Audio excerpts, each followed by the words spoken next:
Student नमस्कार, मैं हूं विजय दिवाकर और आप देख रहे हैं हमारा यूट्यूब चैनल विजय दिवाकर में। आप सभी का स्वागत है। हम आपको बता रहे हैं माह सितंबर पाक्षिक मूल्यांकन चौथा कक्षा 9वीं विषय गणित का सबसे बेस्ट और सबसे पहले आंसर पूरे छत्तीसगढ़ में। कक्षा 9वीं विषय गणित का सबसे बेस्ट आंसर आप देख रहे हैं स्क्रीन पर। बट्टा बराबर क्या होगा? ऑप्शन ए है अंकित मूल्य धन विक्रय मूल्य, ऑप्शन बी है अंकित मूल्य ऋण विक्रय मूल्य, ऑप्शन सी है विक्रय मूल्य ऋण अंकित मूल्य, ऑप्शन डी है इनमें से कोई नहीं। तो हम आपको बता दें, बट्टा का मतलब छूट होता है। कोई भी सामग्री हम लेने जाते हैं मार्केट में तो कोई भी वस्तु के ऊपर में, जैसे कपड़ा है, कपड़ा हम खरीद रहे हैं, उसके ऊपर में 500 लिखा है, 500, दुकान वाला जो है उसको हमको 450 में दे देता है, मतलब 50 रुपये को उन्होंने छूट दिया, ये हम सोच लेते हैं, तो वही बट्टा है। 500 रुपये उसके ऊपर में लिखा है, उसको अंकित मूल्य कहेंगे, लेकिन 450 में दिया वो उसका विक्रय मूल्य कहलाता है। तो अंकित मूल्य में विक्रय मूल्य को घटा देने से बट्टा प्राप्त होगा। उत्तर आएगा बी, अंकित मूल्य ऋण विक्रय मूल्य। चलिए नेक्स्ट प्रश्न है, मेरी जेब में 15 गोलियां हैं जिसमें से 10 लाल है और 5 हरी गोली है, तो हरी गोली का प्रतिशत होगा। ऑप्शन ए 5/15 गुणी 100%, ऑप्शन बी 15/5 गुणी 100%, ऑप्शन सी 5%, ऑप्शन डी 15%। तो यहाँ पर प्रतिशत निकालने के लिए देखिए, उत्तर तो ए सत्य है, 5/15 गुणी 100। किसी भी नंबर का प्रतिशत निकालने के लिए मैं आपको बता दूं, यहाँ पर उत्तर ए है 5/15 गुणी 100%। कुल गोलियों जेब में 15 है, हरी गोली 5 है, लाल गोली 10 है, लेकिन हरी का परसेंट चाहिए हमको। तो हरी गोली का प्रतिशत बराबर हो जाएगा, हरी गोलियां ऊपर में रहेगा भागित कुल गोलियां गुणी 100। अगर लाल का परसेंट निकालना रहता तो लाल ऊपर में रखते। सॉल्व कर दीजिए, हरी गोलियां ऊपर 5, नीचे में कुल गोलियां 15 गुणे 100। सॉल्व करेंगे तो आ जाएगा अपना उत्तर। चलिए तीसरा प्रश्न, जब चक्रवृद्धि ब्याज की दर अर्धवार्षिक हो तो समय होगा। ऑप्शन ए आधा, ऑप्शन बी दुगुना, ऑप्शन सी तिगुना, ऑप्शन डी इनमें से कोई नहीं। उत्तर है बी, दुगुना होगा, क्योंकि समय को डबल करना पड़ता है, क्योंकि दर जब आधा हो जाती है तो समय साल भर में कहना चाहिए 2 बार जुड़ेगा, क्योंकि 2 बार 6 माही हो जाती है। चक्रवृद्धि ब्याज सी आई बराबर P1 + R/100⁻n-1 के सूत्र में अगर दर R है और समय n है, और जब ऐसे कंडीशन आ जाए कि ब्याज की दर अर्धवार्षिक गणना की जाए, अर्थात छमाही ब्याज जोड़ा जाए, तो एक वर्ष में 2 बार छमाही आती है, इसलिए हम n के मान यहाँ पर 2 लिखेंगे। अगर समय 2 साल है तो यहाँ पर बराबर 4 लिखना पड़ेगा समय को, अर्थात समय को डबल करना पड़ेगा। देखिए नेक्स्ट प्रश्न है, संख्या 35p 5 का गुणज है तो p का मान संभव है। तो ऑप्शन ए में 5 है, ऑप्शन बी में 0 है, ऑप्शन सी में a और b दोनों हैं, डी में कोई नहीं है। तो उसका उत्तर आएगा सी, a और b दोनों, क्योंकि 5 और 0 दोनों हो सकते हैं, अर्थात a और b दोनों होगा। हल है, 5 का गुणज क्या हो सकता है, तो 5 गुणी 0 भी हो सकता है, 5 गुणी 0 बराबर 0, 5 एकम 5 बराबर 5, इसमें भी गुणज है, 5 गुणी 2 बराबर 10, 5 गुणी 3 बराबर 15, मतलब 5 तो आना ही है। 5 गुणी 4 बराबर 20, 5 गुणी 25 बराबर 5 गुणी 5 बराबर 25, 5 गुणी 6 बराबर 30, 5 गुणी 7 बराबर 35, 5 8 40, 5 9 45, 5 10 50, 5 11 55, 5 12 60, 5 13 65 आदि। सब में 5 का गुणज उपस्थित रहना अनिवार्य है, अतः 35 गुणित p में p को 5 का रहना अनिवार्य है। वैसे तो शून्य के भी 5 गुणज है, क्योंकि 5 गुणी 0 बराबर 0, तो इसमें भी 5 का गुणा शामिल है, अतः इसका उत्तर हो जाएगा a और b दोनों, 5 और 0 दोनों होना चाहिए। विशेष सूचना प्यारे बच्चों, आप सभी स्टूडेंट से निवेदन है कि सभी विषयों के प्रश्नों को उत्तर वीडियो प्राप्त करने के लिए हमारी चैनल विजय दिवाकर को सब्सक्राइब करके बेल आइकन घंटी ज़रूर दबाएं। डिस्क्रिप्शन बॉक्स में हमारे व्हाट्सएप ग्रुप है, ज्वाइन करें, लिंक टच करके सभी दोस्तों को शेयर करें और एक लाइक ज़रूर कर दीजिए, क्योंकि इसके लिए हम आप इतना मेहनत से बना रहे हैं। अगर आप हमें गुरु मानते हैं तो बिल्कुल एक लाइक कर दीजिए, कमेंट बॉक्स में थैंक यू जरूर लिखिए। आपका सहयोगी शिक्षक विजय दिवाकर। हमें सिर्फ व्हाट्सअप करें, कॉल ना करें। 7828276854। आपको आपकी परीक्षा में आने लायक सुपर मोस्ट MP क्वेश्चन का वीडियो सॉल्यूशन हम आपको देते रहेंगे हमारे ग्रुप के माध्यम से, हमारी चैनल के माध्यम से। आपकी परीक्षा की तैयारी अवश्य होगी, इसके लिए सब्सक्राइब जरूर करें। रिक्त स्थानों की पूर्ति कीजिए। उधार लिया गया धन जिस ब्याज पर लिया जाता है खाली स्थान कहलाता है, तो स्वाभाविक है उसको मूलधन कहते हैं। जो राशि हम किसी से उधार लेते हैं वह मूलधन है, या हम जितना राशि बैंक में जमा करते हैं वह भी मूलधन है। इस पर ब्याज लगती है और ब्याज तथा मूलधन का जो योग है मिश्र धन कहलाता है। मिश्र धन बराबर मूलधन धन ब्याज होती है। जब सेकंड प्रश्न, चक्रवृद्धि ब्याज की दर तिमाही हो तो दर कितना गुना हो जाएगा? दर को चौथा गुना करना पड़ेगा, यहाँ पर 1/4 गुना करना पड़ेगा। चौथाई हो जाता है तो दर भागी 4 हो जाएगा, अर्थात 1/4 गुना लिया जाएगा। जब ब्याज की गणना तिमाही हो तो वर्ष में 4 बार तिमाही आएगा, तो उस समय को 4 गुना करना पड़ेगा, परंतु दर को 4 से भाग देना पड़ेगा, अर्थात नया दर बराबर पुराना दर भागी 4, अर्थात दर 1/4 गुना होगी। यदि कोई संख्या 2 से विभाज्य है तो संख्या की इकाई में खाली स्थान संख्या होनी चाहिए। अगर संख्या 2 से भाग जाता है तो स्पष्ट है वो सम संख्या है। इकाई में भी सम संख्या रहेगा, अर्थात इकाई में 0 होना चाहिए, 2 होना चाहिए, 4 होना चाहिए, 6 होना चाहिए, 8 होगा। स्पष्ट है। आप देखिए उत्तर में 68 भागी 2 बराबर 34 आ गया। यहाँ पर 68 को 2 से हमने कटाया, 34 आ गया। 68 की इकाई में 8 है। 36 भागी 2 18 आ गया, इकाई में 6 है। 54 भागी 2 27 आ गया। 10 को भी 2 से भागेंगे तो बिल्कुल 5 आ जाएगा। 100 को भी 2 से काटेंगे, भाग देंगे, आ जाएगा। कुल मिलाकर की इकाई में 0 होना चाहिए, 2 होना चाहिए, 4 6 8, ये सब क्या है? सम संख्या है। प्रश्न चौथा, चक्रवृद्धि ब्याज ज्ञात करने का सूत्र है। ऑप्शन ए बराबर P1 + R/100 कुछ नहीं है। A = P1 + R/100 है, n समय है। सी P बराबर A1 + R/100, DP बराबर A1 + R/100 तो यहाँ पर चक्रवृद्धि ब्याज के लिए सबसे पहले मिश्र धन ज्ञात करना पड़ता है। तो मिश्र धन का जो सूत्र है यहाँ पर स्पष्ट है। ऑप्शन बी में आप देख पा रहे होंगे, A बराबर P1 + R/100 क्योंकि हम जानते हैं चक्रवृद्धि ब्याज की जो गणना होती है निम्न सूत्र से करते हैं। चक्रवृद्धि ब्याज CI बराबर मूलधन कोष्टक में 1 धन दर बटे 100 पूरे घात समय ऋण 1 कोष्टक बंद। CI बराबर P, मूलधन की जगह P, दर की जगह R, समय की जगह N -1। CI = P1 + R/100 P का गुणा 1 से कर दिए, CI + P ट्रांसफर कर दिए, P1 + R/100 मिश्र धन बराबर हो जाएगा, CI और P मिलकर के मिश्र धन हो जाती है, बराबर P1 + R/100 मिश्र धन मतलब A = P1 + R/100 आंसर।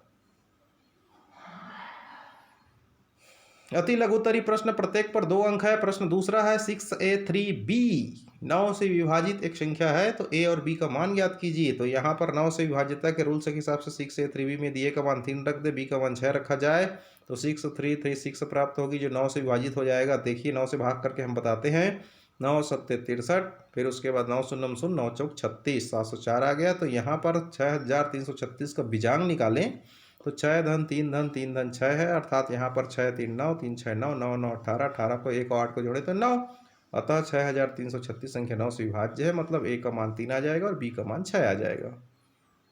प्रश्न तीसरा, संख्या 3 7 2 9 की 11 से विभाज्यता की जांच कीजिए। सर्वप्रथम संख्या के स्थान का क्रम बनाते हैं। 3 7 2 9 में 3 पहला स्थान पर है, 7 दूसरा स्थान पर है, 2 तीसरा स्थान पर है, 9 चौथा स्थान पर है। पहला स्थान माने विषम स्थान, दूसरा स्थान माने सम स्थान, तीसरा स्थान माने फिर विषम, चौथा स्थान माने सम स्थान, जिसको पहला दूसरा तीसरा चौथा कहते हैं। विषम स्थान के संख्या के जो योग है उसको निकालेंगे तो 3 और 2 का योग 5 होगा। सम स्थान के संख्या का योग निकालेंगे तो 7 धन 9 बराबर 16 होगा। इनका अंतर निकालेंगे, 16 में 5 घटाएंगे तो ये होगा 11, अर्थात संख्या 11 से विभाज्य है। अगर ये 11 नहीं प्राप्त होता तो संख्या 11 से विभाजित नहीं होता। ये 11 से विभाज्यता का नियम है। चलो 11 से भाग देकर देखते हैं। 11 तिया 33, 37 में 33 गया तो 4 आ गया, 4 और 2 42 हो गया। 11 तिया 33, 42 में 33 घटा दिए तो 9 आ गया, 9 उतार दिए, 11 निया 99, 11 से पूरी कट गया। प्रश्न चौथा, मोहन अपनी मासिक आय का 75% खर्च करने के बाद 3,950 रुपये बचाता है, तो मासिक आय ज्ञात कीजिए। माना कि मोहन का मासिक आय 100 रुपये है, शेष रुपये कितना बचता है, तो मासिक आय में से मासिक आय का 75% घटा दीजिए। 3,950 बराबर मासिक आय x माइनस x का 75%। 3,950 बराबर x ऋण x गुणित 75 भागी 100। 3,950 बराबर तिर्यक गुणा कर देंगे, लघुत्तम ले लेंगे, 100 x ऋण 75 x भागी 100। 3,950 बराबर हो जाएगा, 100 में 75 घटा दिए तो 25 x भागी 100। 25 x का तिर्यक गुणा कर दिए तो 3,950 गुणित 100 हो गया। x बराबर हो जाएगा 3,950 गुणित 100 बटे 25, x बराबर 3,950 गुणित 4, x बराबर 15,800 रुपये मासिक आय। इस तरह से आपको बनाना है प्यारे बच्चों। लघु उत्तरी प्रश्न, प्रत्येक पर 3 अंक है। प्रश्न 5वां, x और y का मान ज्ञात कीजिए। धन 3xy, y/2, नीचे में है 1018। देखिए y का मान अगर मैं 6 रख देता हूँ तो 6 और 2 मिलकर के 8 हो जाएगा। फिर y का मान नीचे 6 रखिए, 6 में 5 जोड़ेंगे तभी 11 का 1 हासिल 1 बनेगा, तो 1 कर दिए। उधार के लिए यहाँ पर 1 लगा देंगे तो 1 और 3 4 हो जाएगा, हासिल जोड़ देंगे, 4 और 6 फिर 10 हो जाएगा। तो इस तरह से x का मान 5 है, y का मान 6, यही अभीष्ट हल है। विशेष सूचना, आप सभी प्यारे स्टूडेंट से निवेदन है कि सभी विषयों का प्रत्येक माह का असाइनमेंट उत्तर प्राप्त करने के लिए एवं बोर्ड परीक्षा में आने लायक सुपर मोस्ट आईएमपी प्रश्नों को उत्तर हल विस्तार से वीडियो सॉल्यूशन और पीडीएफ प्राप्त करने के लिए हमारा चैनल विजय दिवाकर को सब्सक्राइब करके बेल आइकन की घंटी जरूर दबाएं, ताकि आपकी सभी क्लास 8वीं, 9वीं, 10वीं, 11वीं, 12वीं की परीक्षा की तैयारी हमारी चैनल के माध्यम से हो सके। Subscribe and like and share our channel Vijay Diwakar video.